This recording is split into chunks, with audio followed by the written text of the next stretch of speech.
ಧರ್ಮಸ್ಥಳ ಸುತ್ತಮುತ್ತ ನೂರಾರು ಹೆಣಗಳನ್ನು ಹೂತಾಕಿದ್ದೀನಿ ಅಂತ ಹೇಳಿ ಅನಾಮಿಕ ದೂರುದಾರ ಏನು ತಪ್ಪು ಒಪ್ಕೊಂಡಿದ್ದ ಶೋಧ ಕಾರ್ಯಾಚರಣೆ ನಡೀತಾ ಇತ್ತು, ಉತ್ಕಲನ ನಡೀತಾ ಇತ್ತು. ಈಗ ಇದಕ್ಕೆ ಮೇಜರ್ ಟರ್ನ್ ಸಿಕ್ಕಿರುವಂಥದ್ದು.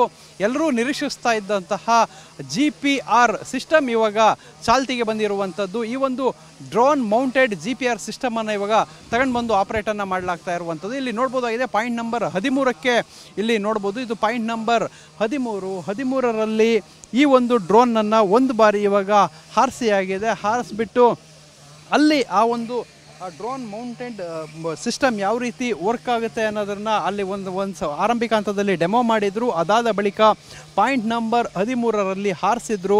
ಅಲ್ಲಿ ಹಾರಿಸಿದಂಥ ಸಂದರ್ಭದಲ್ಲಿ ಅಲ್ಲಿರುವಂತಹ ಕಳೆಗಳು ಮತ್ತು ಬಿದ್ದಂತಹ ಮರದ ತುಂಡುಗಳು ಎಲ್ಲವನ್ನು ಕ್ಲೀನ್ ಮಾಡಲಿಕ್ಕೆ ಈಗ ಹೇಳಿರುವಂಥದ್ದು. ಸದ್ಯಕ್ಕೆ ಪೌರ ಕಾರ್ಮಿಕರು ಎಲ್ಲವನ್ನು ಕೂಡ ಕ್ಲೀನ್ ಮಾಡ್ತಾ ಇದ್ದಾರೆ.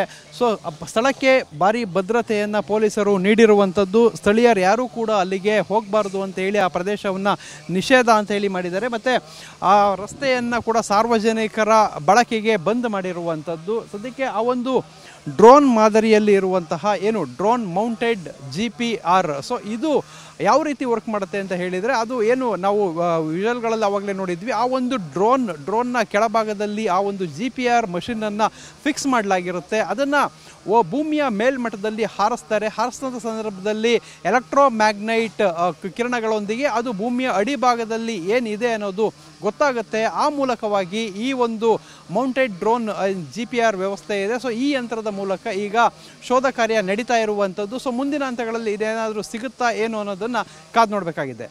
ಕ್ಯಾಮ್ರಾಮನ್ ರಾಜೇಶ್ ಜೊತೆ ಪೃಥ್ವಿರಾಜ್ ಬೊಮ್ಮನಕೆರೆ, TV9 ಧರ್ಮಸ್ಥಳ.